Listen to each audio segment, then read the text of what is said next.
Buenas tardes a todos y a todas. Vamos a empezar este encuentro. Ah, las chicas. Vamos bueno, esta tarde tenemos a Mari Veloz, es un orgullo para el CEP, la verdad, que está acá con nosotros. Es experta individual del Comité de los Derechos del Niño, por los Derechos del Niño, y titular de Derecho Penal y Procesal Penal aquí en la UBA, entre otras cosas de un currículum extenso. Y la charla de hoy está enmarcada dentro de este seminario anual que es sobre prisión perpetua. Es un seminario que se empezó sobre todo a partir de de esta inquietud que hubo a nivel nacional a partir de casos tan fuertes como los de Baez Sosa primero y Perugia después, y que generaran tanta inquietud, y que esto nos pareció que valía la pena que el debate se instalara cuando en general la población de alguna manera estaba movilizada. Encontrarse en ese momento con gente que te decía. Estaban los que decían perpetua, que estaban perpetua, pero estaban los que, gente que nunca se gana derecho y que decía, ¿cómo que perpetua es para toda la vida? No, no van a salir nunca más. Y nadie, bueno, y no se entendía bien, nosotros mismos todavía no entendemos bien qué es lo que significa perpetuidad en Argentina. Pero bueno, entonces para hoy la convocamos a Mari, que es experta en derecho penal juvenil, y bueno, sin complicaciones. Bueno, muchas gracias. La verdad es que acepté la invitación porque me une es primero porque es una actividad de la facultad, ¿sí? Que es mi casa, eh, como digo, para citar a un músico que nos gusta por músico, no por otros motivos. La UBA es mi patria, mi madre y mi fratria. Y creo que ese amor por esta casa es compartido por el profesor Pitlernik. Nos conocimos cuando éramos probablemente más jóvenes que todos los que están acá. Compartimos muchas cosas juntos, nos formamos juntos, tuvimos una época de oro de la facultad, digamos, ha tenido otras épocas, pero desde la recuperación democrática creo que fuimos la generación que, por ejemplo, en el CPO recibía clases de los profesores titulares, porque el CPO se hizo para eso, para que los profesores titulares dieran clase. Tuvimos los mejores maestros, las mejores maestras, y hicimos muchas cosas, hasta una revista que se le ocurrió a él. Yo tenía otra, pero genial, que se llamaba El Reformatorio. Siempre Leo fue muy creativo y ahora también con este centro y este trabajo que hacen increíble de tantos años. También es difícil sostener los proyectos por años. Acá me mostró y había visto la noticia del podcast. Tienen, bueno, los del centro y los auxiliares docentes, un gran maestro acá, un gran jurista y un gran líder. Así que estoy acá también por Leonardo Pinlénica, al menos por la UBA. Bueno, gracias por venir esta tarde en estas épocas tan de tanto desasosiego, a escuchar lo que yo pueda tener para decir. En relación con un tema que, más allá de la introducción que hizo el profesor, en punto a considerar un tipo de sujeto particular que son las personas menores de edad, no debería ser, no debería tener espacio ni teórico, ni político, ni jurídico. O sea, no debería ser materia de una conversación. ¿Y por qué digo eso? Porque si nosotros partimos de la base de que en la sociedad hay un grupo de integrantes que tiene unas características fenomenológicas diferentes que hace que el derecho tenga que tratarla a estas personas de una forma sustancialmente diferente, esa diferencia fenomenológica condiciona cualquier arreglo institucional, incluido el derecho penal, de un modo que significativamente la respuesta que se da a los delitos que se imputen a estas personas se distinga nítidamente de la prevista para el resto de las personas que se consideran personas competentes, con agencia moral completa, como se piensa todo el derecho y todo el derecho penal. Entonces, si partimos desde ese reconocimiento que existe, desde que existimos en el planeta, digamos, el registro de que los chicos son diferentes que los adultos ha estado siempre en todas las culturas, en todos los en todos los pueblos, en todas las épocas. No hay discusión sobre eso. Aunque estos días de vuelta parece que habría que volver a pensar todo otra vez. Pero créanme que nunca hubo discusión. Y como consecuencia de este acuerdo universal, digámoslo así, por no tratar a los chicos igual que a los grandes cuando se les imputa un delito, para simplificar, desde que existe el derecho internacional, no el derecho internacional de los derechos humanos, empezamos a estudiar con Mónica Pinto, con Leo en ese curso primero del CPO, el derecho internacional humanitario, estoy pensando en las convenciones de Ginebra, estoy pensando en el derecho de gentes. Si algo está muy claro desde esos años remotos, en el derecho internacional es que a los chicos hay que tratarlos de una forma diferente, en todas las circunstancias y también si se les imputa un delito. Entonces, por eso inicié con lo que inicié. La prisión perpetua, más allá de su puesta en cuestión aún en relación con los adultos, presupone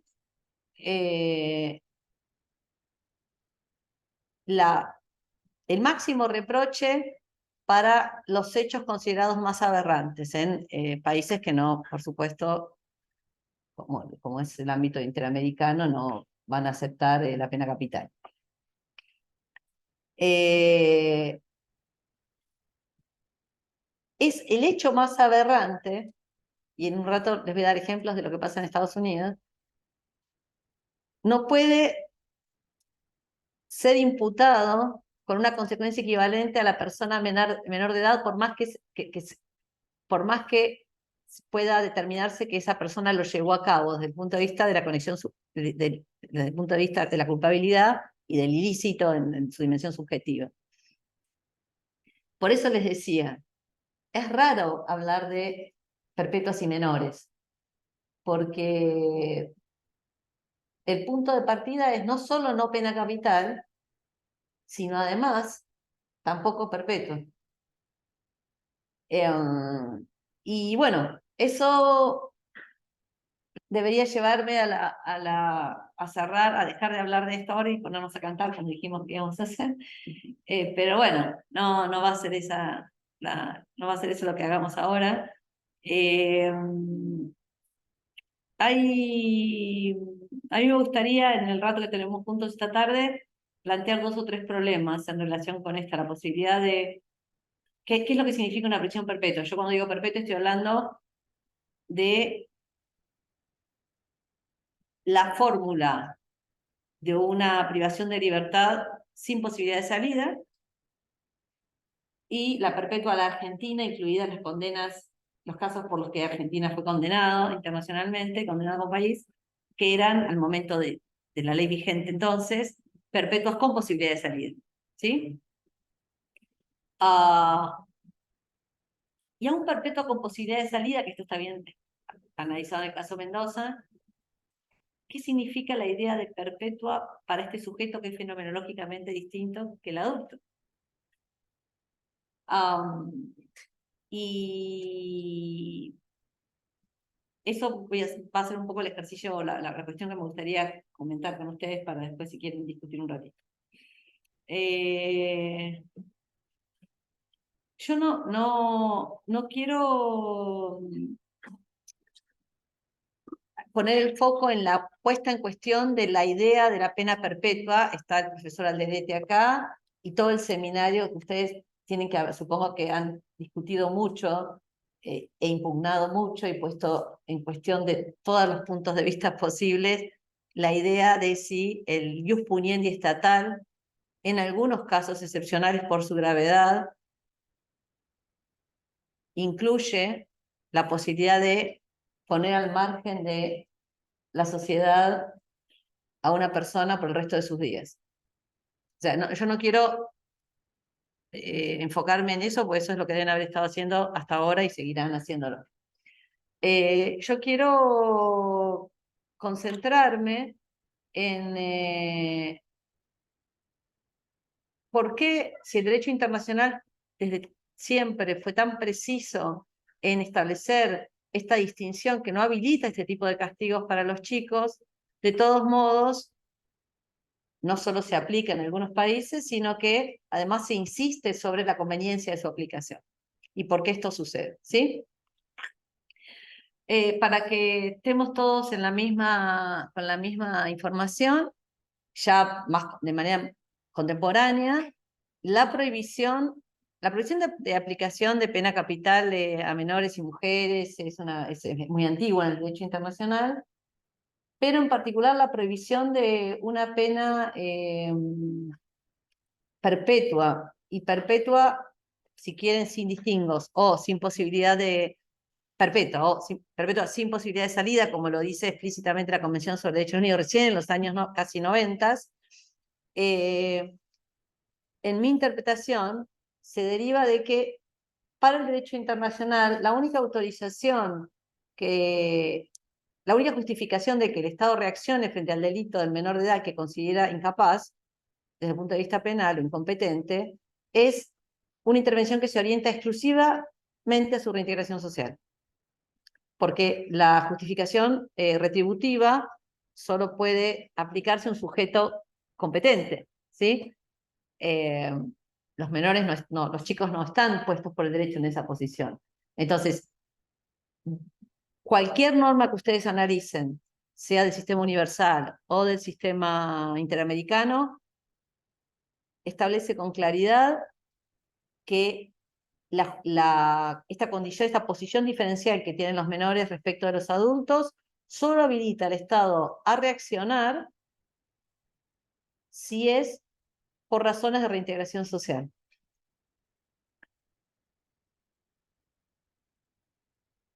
De ahí se deriva necesariamente la prohibición de aplicar una pena de perpetuidad.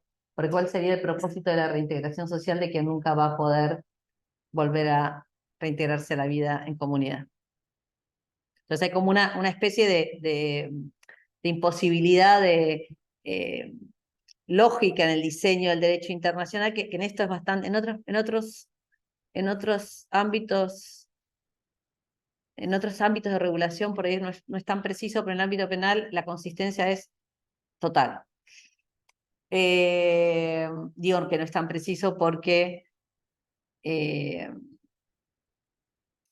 sobre todo en los últimos años, hay mucho debate respecto de, a partir del reconocimiento de ámbitos, de niveles graduales de autonomía a los chicos y a las chicas, sobre todo en la etapa de la adolescencia, cómo este gradual reconocimiento de autonomía dialoga con la idea de que los chicos son chicos hasta los 18 años, entonces por lo tanto son titulares de una protección especial que autoriza un paternalismo justificado, lo que con Mariano Kirschenbaum llamamos en un artículo las protecciones cruzadas. ¿Sí? Esto lo vemos en otros ámbitos lo hemos trabajado también mucho con Diego Friedman, que lo veo acá también, querido profesor y discípulo.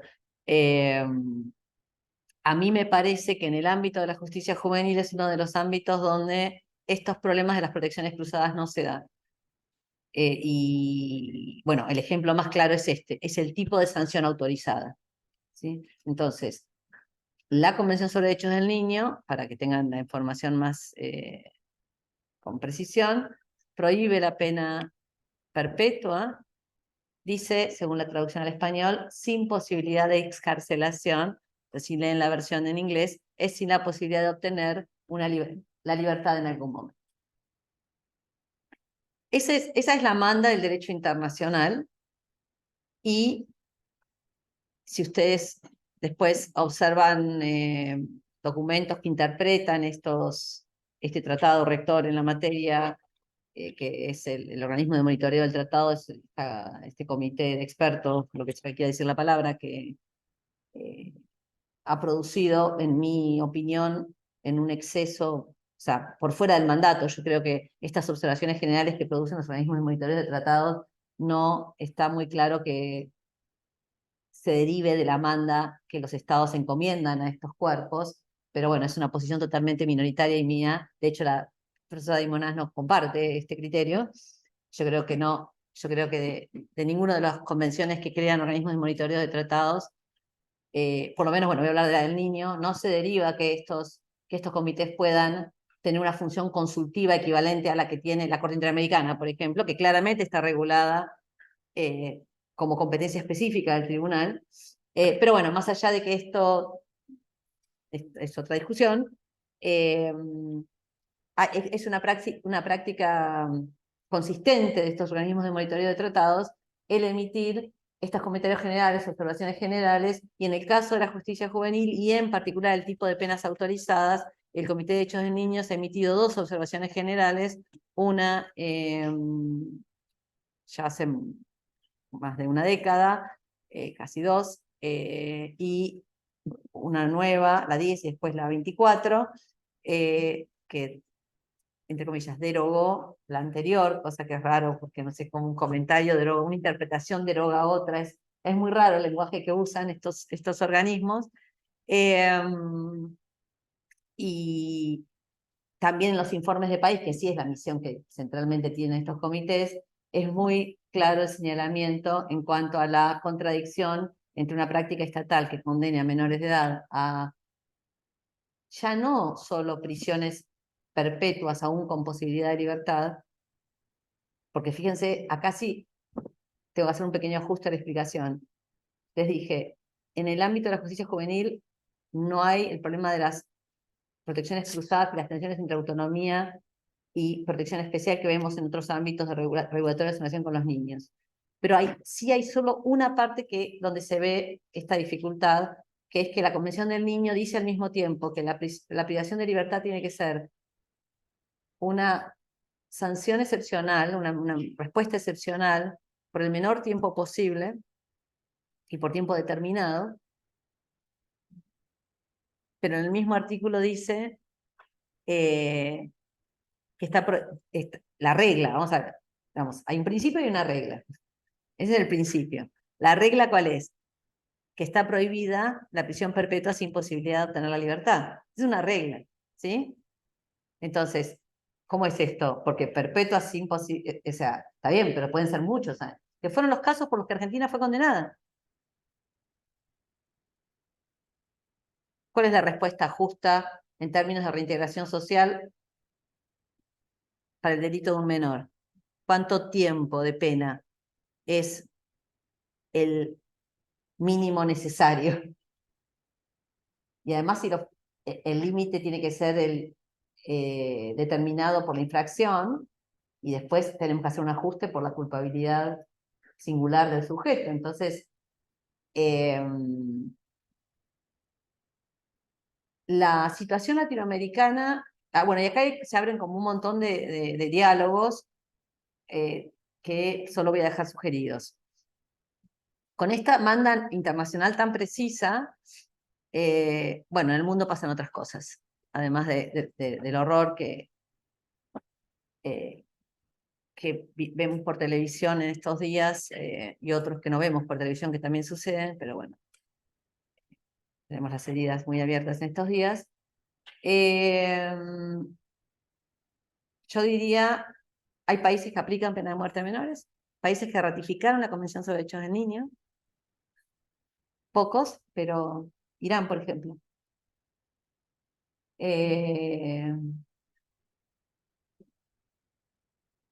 Hay países que aplican prisión perpetua, hay países que aplican prisión perpetua o penas perpetuas con salida. No son la mayoría, o sea, en general en el mundo la tendencia es a la reducción del uso de privación de libertad y por tiempos largos respecto de menores. Yo les diría que, salvo algunos casos extremos como el que mencioné recién, pero acá me gustaría, perdón, voy a hacer una nota al pie. Buenas tardes. Voy a hacer una nota al pie desde otro lugar. Es que los delitos de los chicos, los delitos que cometen los chicos por regla no son delitos muy graves. O sea, también es parte de lo que explica, a lo mejor no se puede explicar una cosa sin la otra, ¿sí?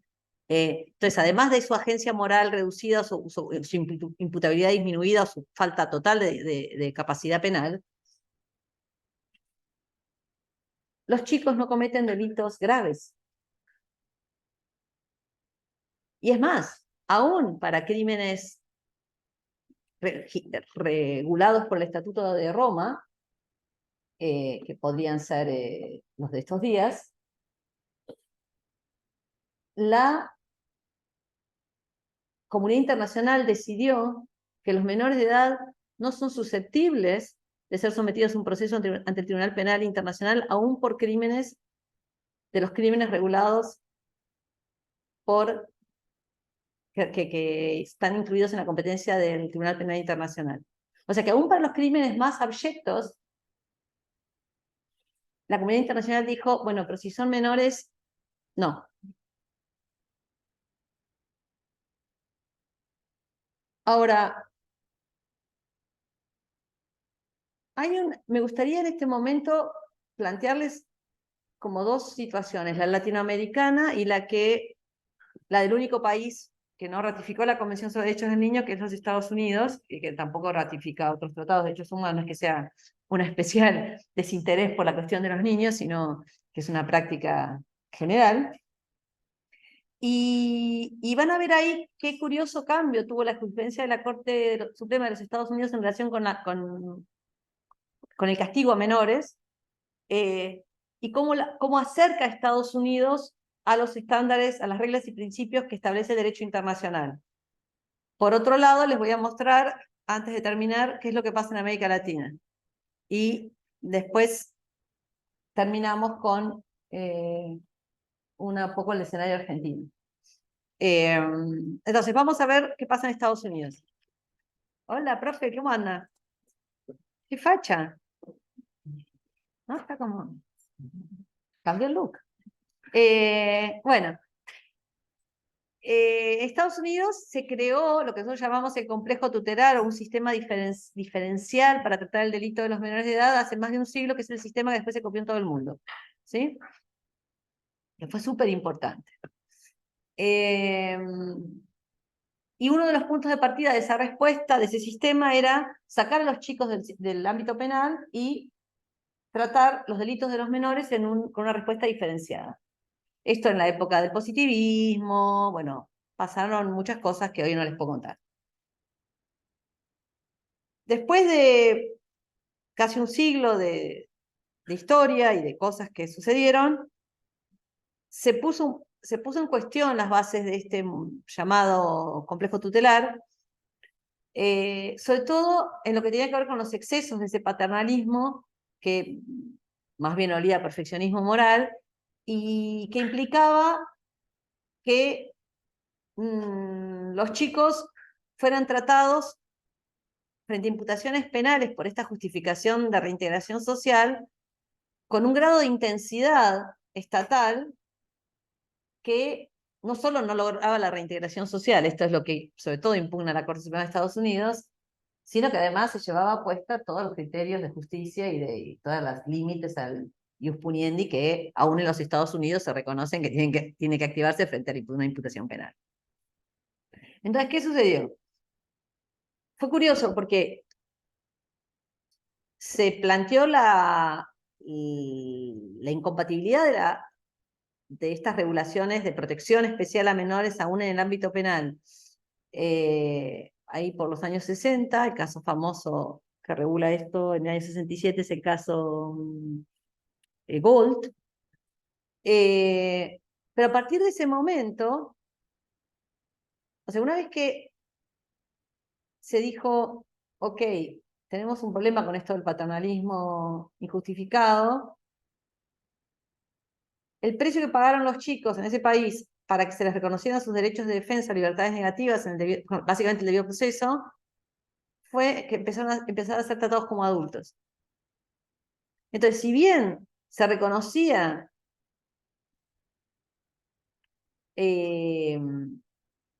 seguía manteniendo la idea de que los chicos tenían que ser tratados de una manera diferente, con el argumento liberal, digamos, penal más clásico, se dio un fenómeno muy perturbador desde el punto de vista político-criminal y desde el punto de vista punitivo, digamos, de una teoría robusta de la ejecución penal, como le gusta decir a la profesora Alderete, ¿puedo decir así? Que, fíjense la trampa, fue curioso lo que pasó. Se empezaron a... ¿Estoy bien o me pasé? No, okay. Se empezaron a encontrar artilugios para sacar a los chicos del sistema especializado y pasarlo al de adultos. Se llama transfer ese. Entonces, es un transfer que no es un transfer de turismo, un transfer que en un sistema que además funciona por plea bargaining. ¿Sí? Entonces, ¿querés salir de este sistema tutelar, paternalista injustificado? Ningún problema. Vamos rapidito al de adultos, negociamos la pena, pero como consecuencia de ese transfer, en una época, ya estamos en los años 80, cuando ya cambió la composición de la Corte Suprema de Estados Unidos y se volvió a aceptar la pena de muerte también para, o sea, que no esté incluido entre la prohibición de la enmienda octava, se volvió a aplicar a los menores la pena de muerte. Y esto fue como una victoria pírrica de los derechos de la infancia, porque la denuncia de los excesos del paternalismo puso a los chicos en la posición de, entonces, es genial uno de los votos, todo muy constitucional, dice uno de los jueces, contando un ejemplo, un caso del pasado, ¿no? Donde cuando se aplicaba se ahorcaba a las personas y aún a los menores, antes del complejo tutelar, y el juez dice, y en esos años el joven tal fue ahorcado, y todo fue muy constitucional, en el sentido de que había tenido su abogado, su derecho de defensa, el debido proceso en el sentido del aseguramiento de las libertades negativas. Esta historia empieza a modificarse con un fallo, y ahora les hago el repaso rápido, del año 2005, que se llama Roper con Simmons, cuando, digamos, la jurisprudencia da toda la vuelta y después de un caso vinculado con inimputables, que se prohíbe la aplicación de pena de muerte imputables por razones de salud mental, se reintroduce la prohibición de pena de muerte a menores. Entonces ahí, claro, ahí se activó en la discusión constitucional norteamericana, aunque los temas de menores mucho no importan, pero en la discusión más general, mayúscula, digamos, es de ahí donde se nutrió después toda la conversación general en relación con la pena de muerte, porque en el fallo Roper, la Corte Suprema de Estados Unidos invoca razones de derecho internacional. No como fuente de derecho, porque no podría hacerlo, pero dice algo así como las naciones civilizadas del mundo no ejecutan a los menores. Entonces, es un argumento de derecho comparado medio, pero bueno, hubo una gran conmoción en el derecho constitucional norteamericano de cómo es que la Corte Suprema estaba invocando tratados internacionales. Entonces, fue súper interesante lo que pasó con ese fallo, y a partir de ahí, les hago el repaso rápido, 5 años después, porque, claro, se reintroduce la prohibición de pena de muerte, pero se mantenía la prisión perpetua sin posibilidad de libertad, que está prohibida por el derecho internacional, como les dije al comienzo. Entonces ahí, en el año 2010, en el caso Graham contra Florida, se establece como regla clarísima, sin excepciones, que no se puede aplicar la perpetua sin salida a los delitos que no sean no homicidas. Salvo en caso de homicidio en todas las variantes que regula el derecho americano, que ahí ves otra discusión, no se puede aplicar prisión perpetua sin posibilidad de libertad. Entonces ahí como que empezó, si bien no se acercaba exactamente a la manda de la Convención sobre Derechos del Niño en el artículo 37, de alguna forma empezaba a limitarse un poco más la cuestión. Un problema que después vamos a ver al final es que se interpretaba que estas decisiones no tenían efecto hacia atrás, entonces el chico que ya estaba cumpliendo su condena no podía, pero después se resolvió, Rubén.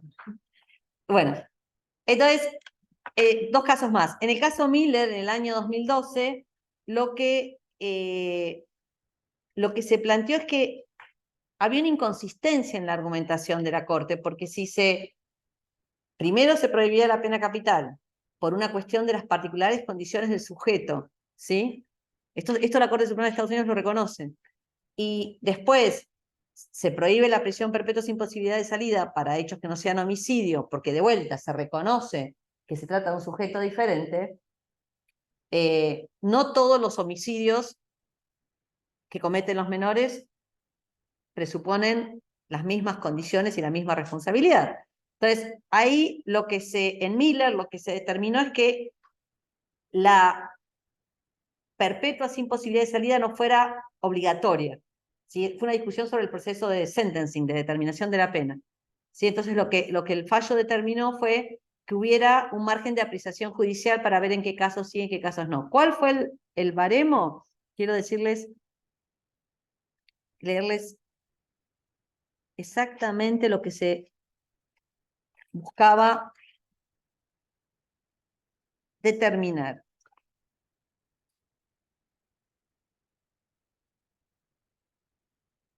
Distinguir en Miller los casos del delincuente juvenil cuyo crimen refleja una desgraciada pero aún posible de ser revertida inmadurez, de esos raros casos de agresores juveniles cuyos crímenes reflejan una corrupción moral irreparable.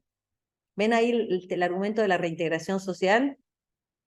Y a mí me parece que en esta tesis, de la que es la que se mantiene hasta ahora, el último caso que les voy a mencionar es uno del año 2016, que es Montgomery con Luisiana, donde lo que se intentó establecer un límite en 14 años, y no está claro que esa regla se haya establecido, y lo que entonces se buscó en Montgomery es que tenga efecto retroactivo por esta idea de la reintegración social, y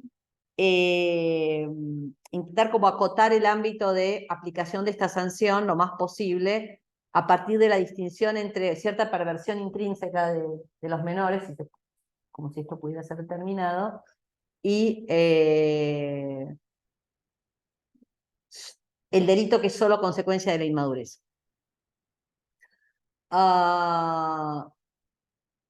Con lo que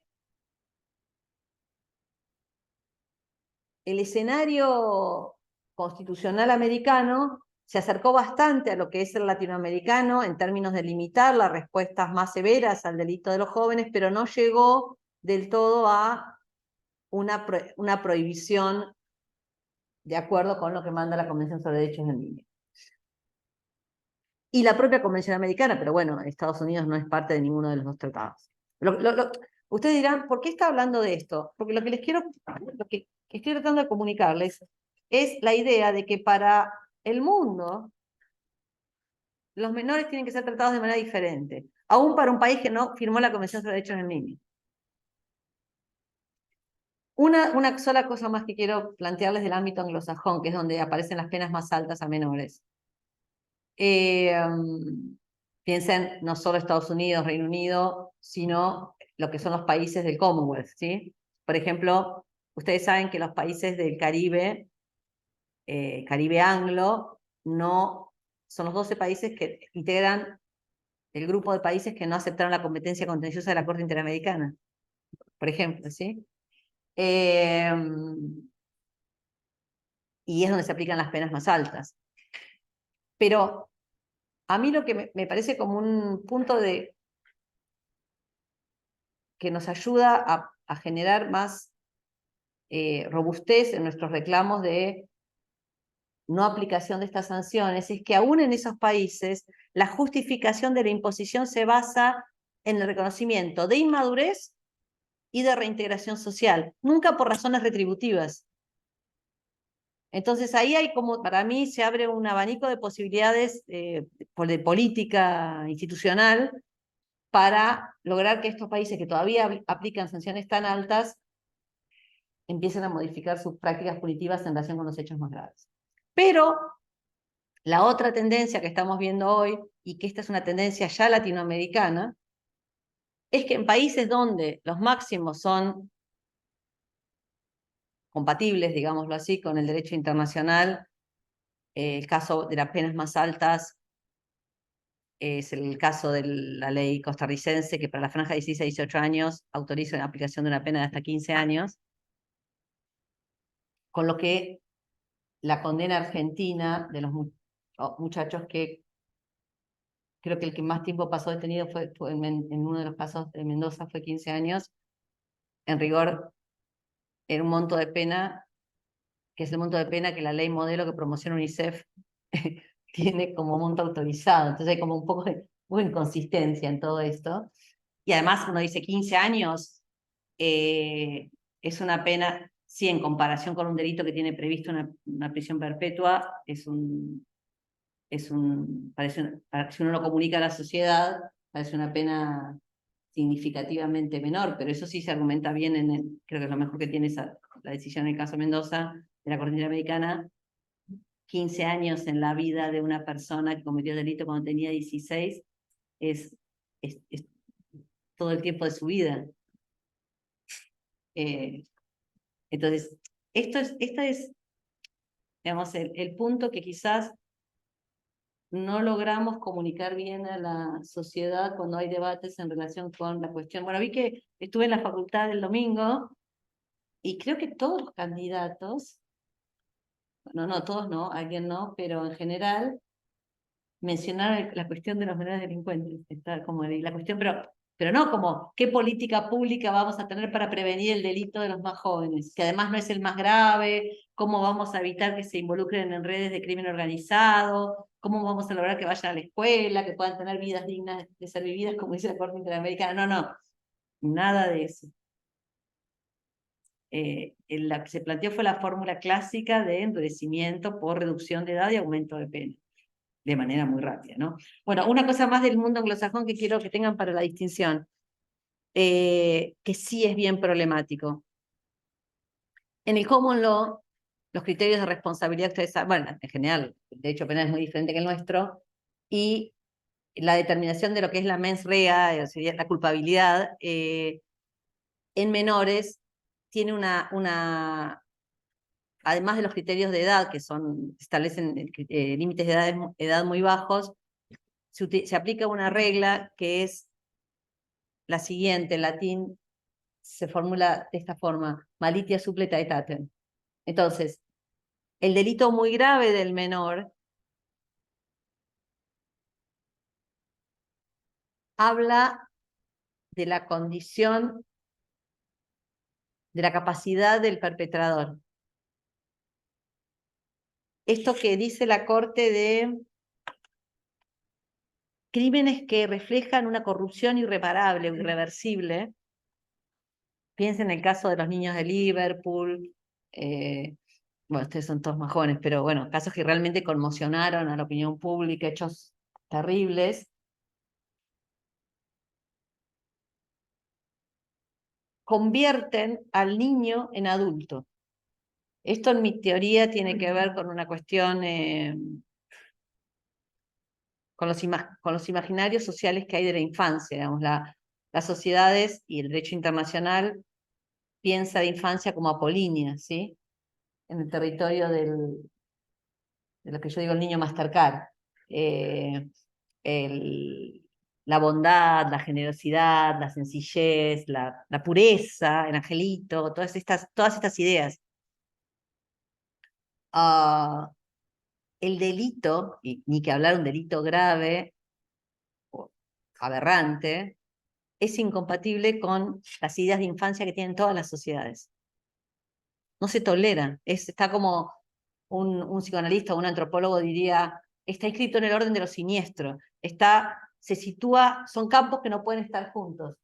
El crimen aberrante y la menor edad. Piensen en los casos históricos de Argentina, ¿sí? De personas menores que cometían. Está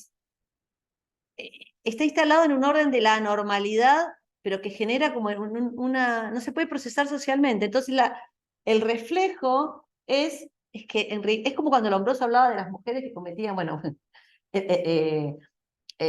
mataban a sus hijitos al nacer, las malas madres.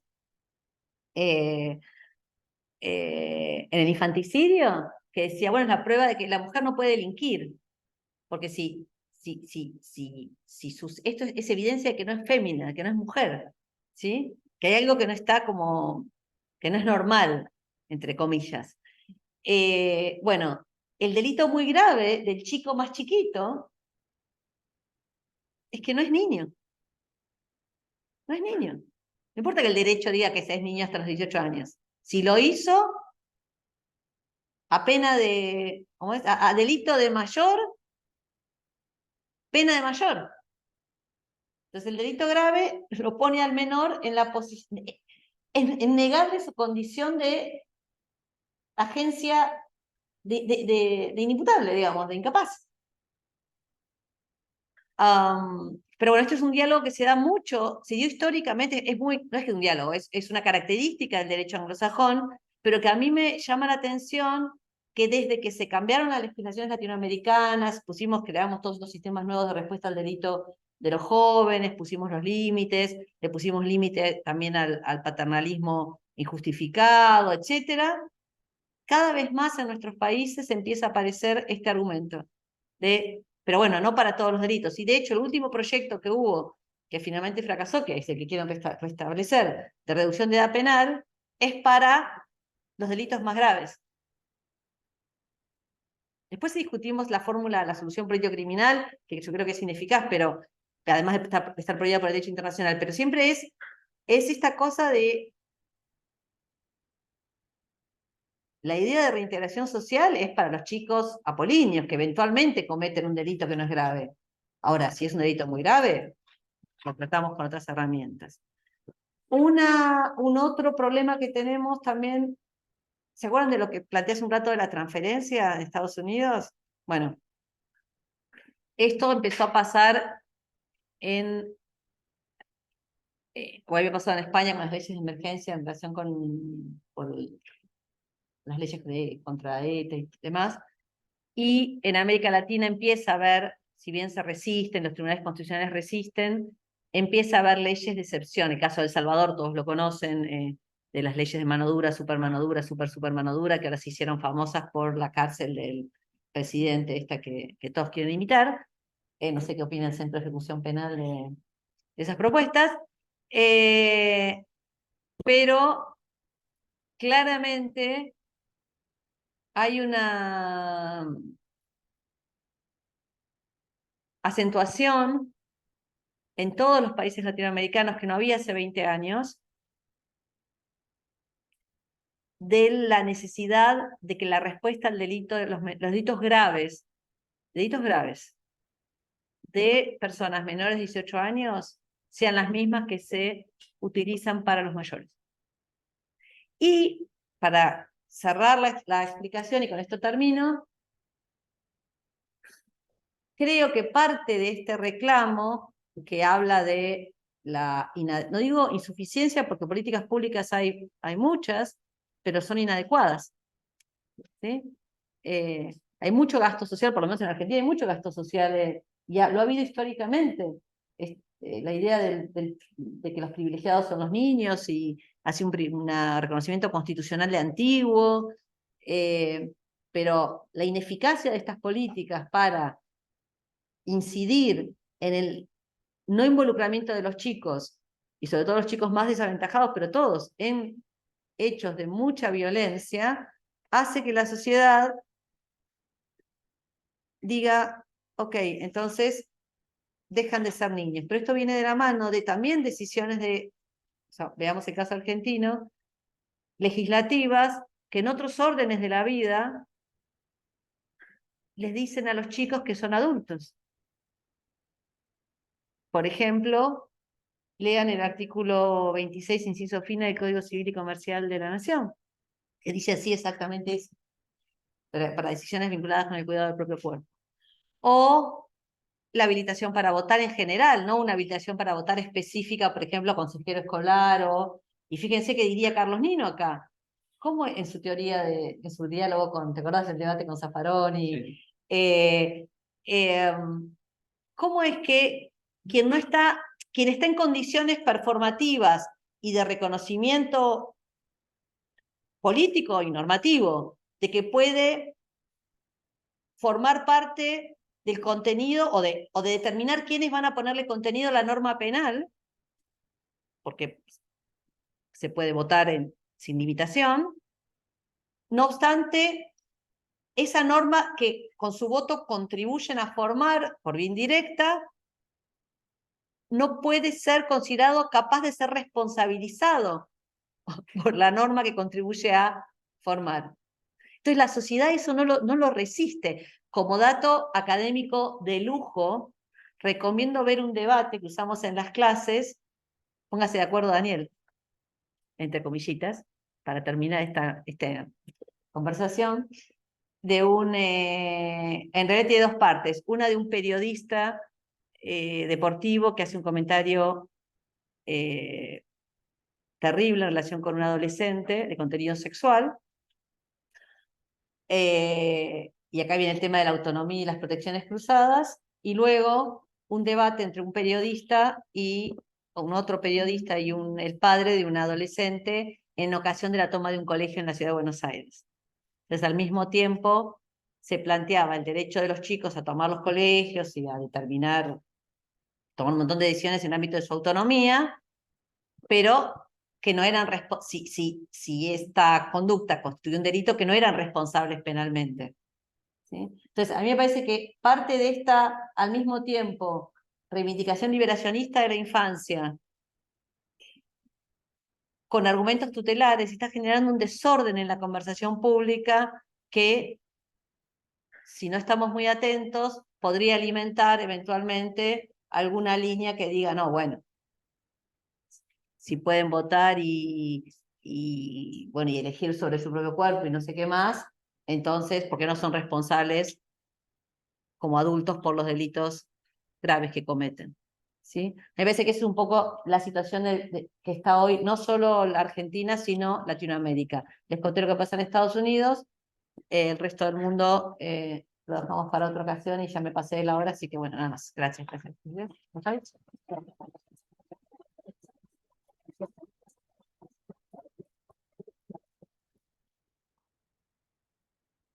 Bueno, si quieren empezar con alguna pregunta, alguna intervención, por favor. Siempre hacen unas preguntas re difíciles. No. Buenos días, buenas tardes a todos y a todas. Bueno, gracias por la invitación a esta actividad, los felicito por la organización, las felicito también a la doctora Veloz por su claridad expositiva, como me tienen muy bien acostumbrados. Y quería, bueno, dos preguntas podría hacer. Una pregunta es que veo cierta regresión en el sistema a partir del plano legislativo, porque uno podría decir, bueno, en la Argentina, ¿no? En el momento que dictó el fallo Mendoza, tenía 20 años con posibilidad de excarcelación. Hoy en día, el límite máximo de pena era 25 años. Hoy en día, todos sabemos que el máximo de pena es 50 años. Ahora, un adolescente podría estar en peor circunstancia hoy en día, porque, bueno, ¿cuál es el monto máximo de pena que le puedo imponer a un adolescente? Por una pena perpetua serían 15 años. Ahora, los tribunales, que es una discusión profunda en el pueblo, consideran que por la base del concurso real el límite máximo sería 50 años o la reducción, la terción de 50 años, que serían 36 años y moneda, que no son muchas monedas porque es tiempo privado de libertad. Pero bueno, vemos esta situación y, bueno, le pregunto, doctora, ¿cómo resolverlo? Al menos en el plano argentino hoy, porque yo creo que ley penal juvenil, no sé cuándo vamos a llegar a tener para que resuelva de alguna manera normativamente con claridad este punto. Y el otro punto, que me parece algo que coincido plenamente, y algo que tiene que ver con la patología del sistema. ¿Sí? De la sanción penal juvenil a interés de adultos tiene que ver con la prevención especial positiva. Se juzga a un adolescente, tal vez ya alcanzó la adultez, tiempo conmemora el sistema en este caso, se le impone una pena de 4 años de privación de la libertad, pero el adolescente transitó el proceso de libertad. Y va a ser excepcional también la prisión preventiva. Tiene arraigo, no afectó a la víctima, consideramos que, bueno, para algunas medidas cautelares se pueden seguir cumpliendo y se presentó el juicio. Casación confirma 3 años después, 4 años después, como suele ocurrir, no prescribe todavía la causa, sigue en libertad, o bueno, uno podría revertir la decisión, pero ahí seguiríamos hablando de prisión preventiva. Recién, con la firmeza de la sentencia, cuando se rechaza la queja, se ordena la privación del libertad. Por ahí el adolescente ya, De 27 años. Puede ser un joven, hasta en la categoría joven, estamos hablando de una persona de 26, 27 años, y debería cumplir una pena de 4 años de prisión en un establecimiento de adultos, y cuando ya fue evaluado previamente la necesidad de pena, en ese momento tal vez los 4 años se entendió razonable. La consulta de cómo resolver, y son casos reales, no estoy hablando de ciencia ficción, hipótesis que no van a ocurrir, sino casos que justamente ocurren y de acuerdo a las normas vigentes en la Argentina. Te dije que iba a hacer preguntas difíciles. Bueno, y sepan que además es un experto en el tema y también mi discípulo del que estoy muy orgullosa, así que me está poniendo en un apriete.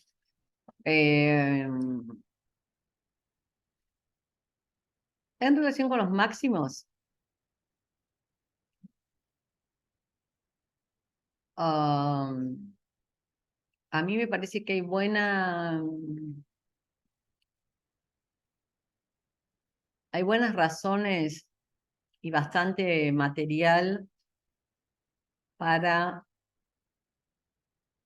mantenerse en el límite de 15, que es la pena más alta que regionalmente se ha admitido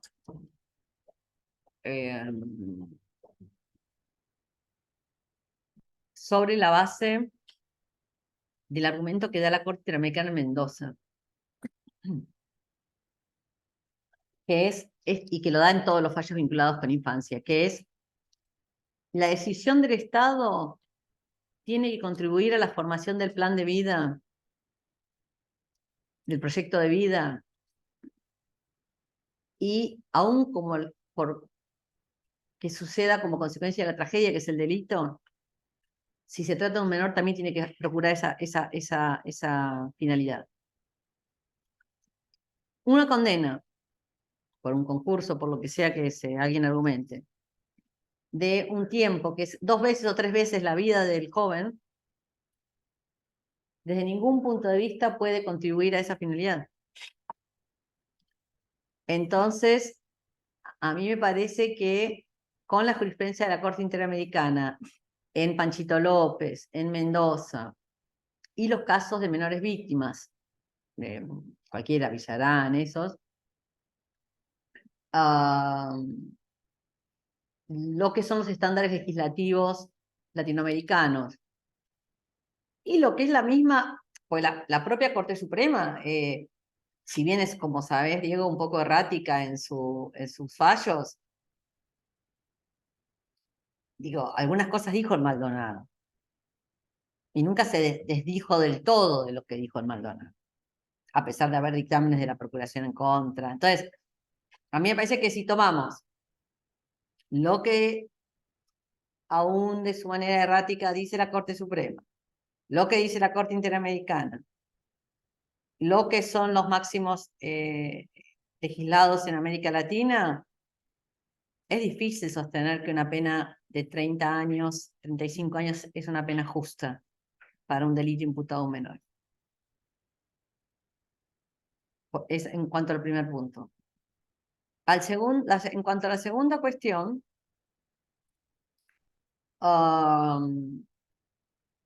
ese sí es un problema de política criminal que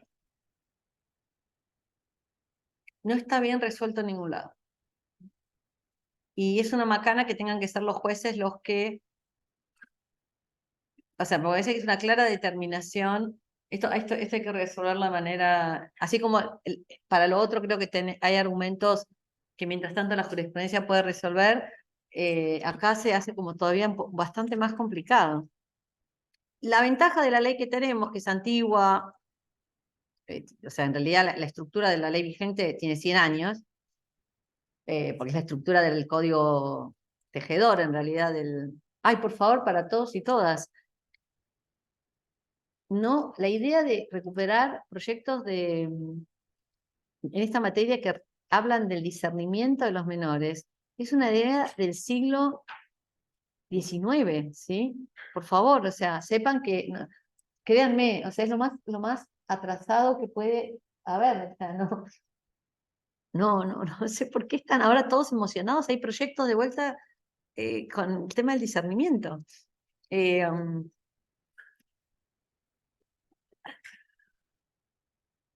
La ventaja del régimen vigente es que es cierto que la necesidad de pena se determina al momento de la segunda audiencia, digámoslo así. Pero podríamos pensar, a la Roxin, en la necesidad en el momento de la ejecución. O sea, leer el cuarto de la 2278, no tanto en punto a la determinación, sino a cuándo se va a ejecutar. Entonces puede ser que en un momento se consideró que era necesaria determinar una pena, pero si después esa pena se va a cumplir cuando el sujeto es fenomenológicamente otra persona, en puntos que no es más menor, y que aquellas necesidades de prevención especial positiva cesaron, no hay más necesidad de pena. Yo yo lo resolvería de esa manera. Pero es un lío en todos lados, porque sobre todo en lo que es una ventaja en Argentina, que es que la franja es una franja, la edad mínima de responsabilidad penal es muy alta, que es 16, claro, queda poco tiempo, sobre todo en hechos graves, para hacer los juicios, ¿sí? Y aplicar la pena con una sentencia firme. Entonces, necesariamente la pena se va a aplicar a un sujeto que ya es mayor. Entonces eso genera, bueno, por ejemplo, con el abreviado nosotros argumentamos que sería mutatis mutandis un argumento parecido al del abreviado. La imposibilidad de aplicar abreviado, porque el sujeto no tiene condiciones, no es competente para consentir, desde el punto de vista material y procesal, requieren que se trate de una persona que el derecho reconoce como diferente, que tiene que tener menos de 18 años. Ahora, si el abreviado se va a celebrar una vez que la persona tiene 25, la competencia para consentir la tiene. O sea, no se le puede negar esa competencia, por más que sea por delito imputado o cometido cuando la persona era menor. También me parece que hay algo, me resuena, que la solución viene un poco por ahí, o sea, que es una gran ventaja de esta ley tan criticada, que dice poco.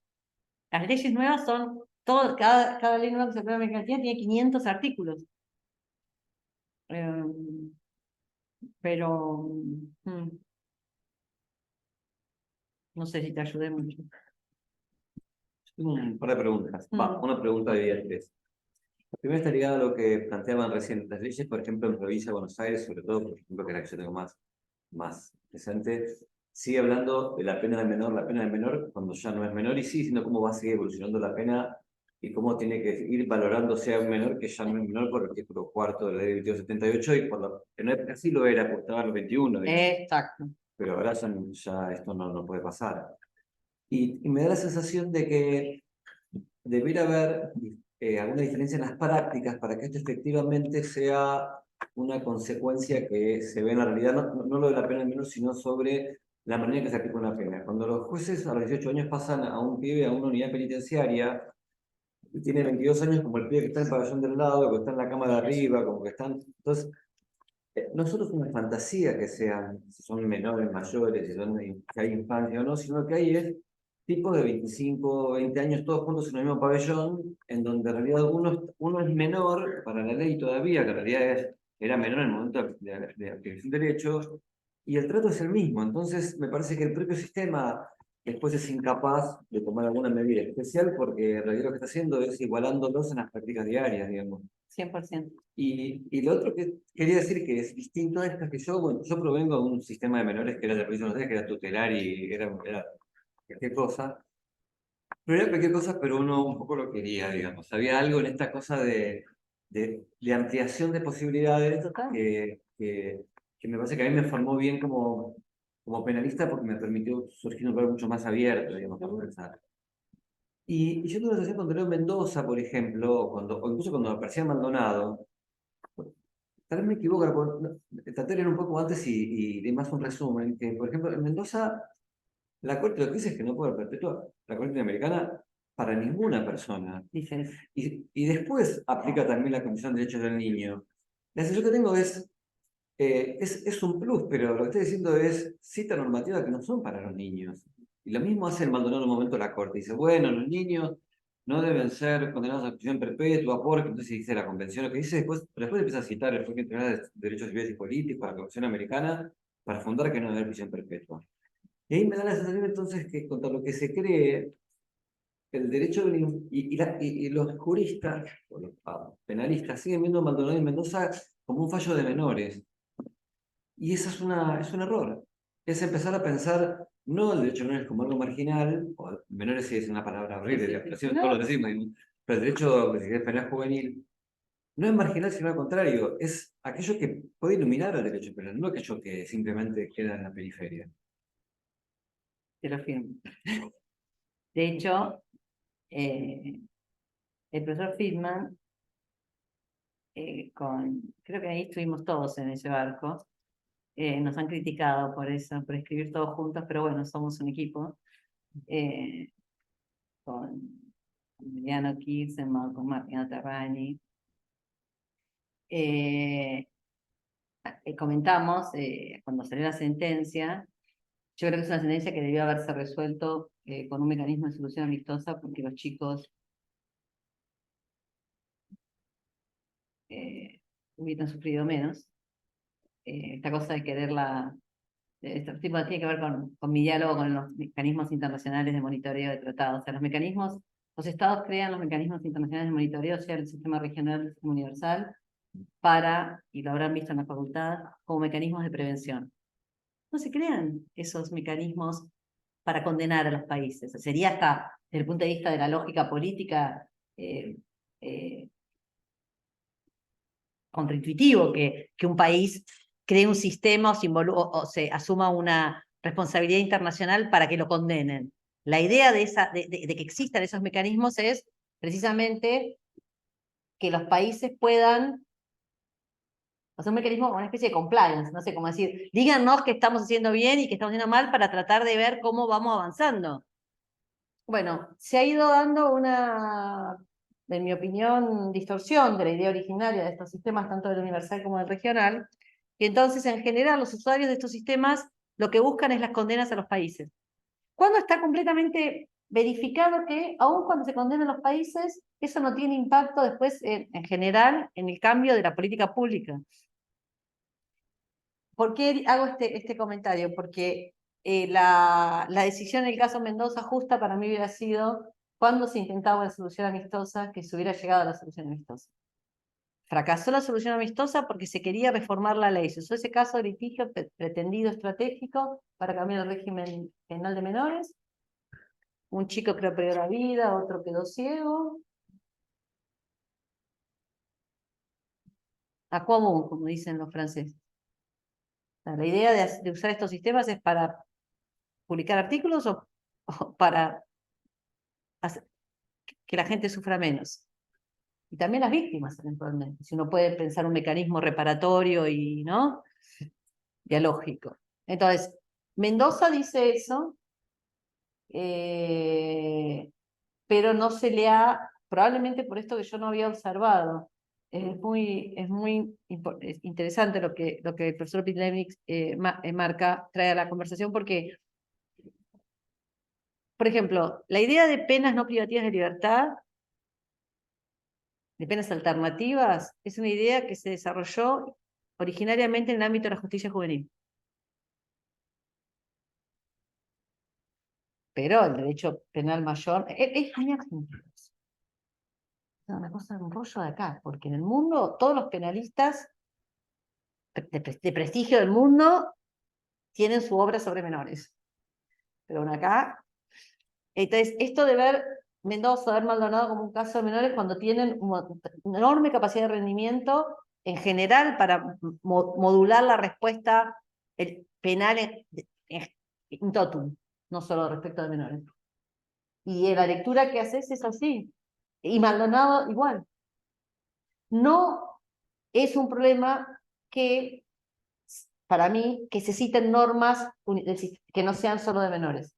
O sea, ahí yo no veo un problema, porque justamente los chicos, lo que hacen las convenciones específicas es ajustar, pero todas las otras convenciones también los... Entonces, para mí, el problema es que si se lee la argumentación, sea porque están las sentencias hechas de manera desprolija, que también eso pasa, o sea porque fue la intención, los efectos de decisiones sobre menores en muchos casos, el párrafo que dice que la prisión perpetua es inaceptable en Mendoza, no tiene ningún acondicionamiento a que se trate de mayores o de menores. Pero nadie leyó eso. O sea, nadie, a partir de Mendoza, está pidiendo la revisión de los mayores condenados a perder. Y tampoco con Maldonado. Maldonado no tuvo el efecto de generar, no sé, revisiones por recursos de hecho, por lo que fuere. Entonces, es súper interesante esta cuestión del ninguneo al tema de menores, cuando es mucho más complicado trabajar en un juzgado de menores que trabajar en mayor. O sea, todos los problemas que se ven son, y ni que hablar, lo que tiene que ver con que sí forma a un buen jurista, como el caso del profesor Pivlevnik, porque uno tiene que operar con un montón de reglas adicionales y principios que en el ámbito de la justicia penal, quizá en la etapa de ejecución sí, pero en el ámbito de la justicia penal uno tanto no pondera. Otro ejemplo claro de cuestiones que se inventaron para menores y que ahora la justicia de mayores o general la toma sin reconocer el origen, son todo lo que tiene que ver con los mecanismos restaurativos. La llamada justicia restaurativa se inventó para menores. Y ahora que estamos, que este código, que espero que se cambie, se derogue el Código Procesal Penal Federal y que no sabemos qué ley rige y que es la preparación integral y no sé qué. Todo esto viene de menores. La tercera vía, donde primero se implementó fue en menores. Pero es como que hay un tema que no está, no sé, psicólogos por ahí.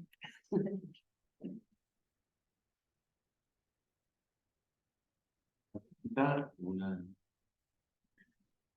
Es muy inhibe la sala, ¿no? ¿No? Bueno, hacemos con el martillo. Bueno, muchísimas gracias. No, pero está, no.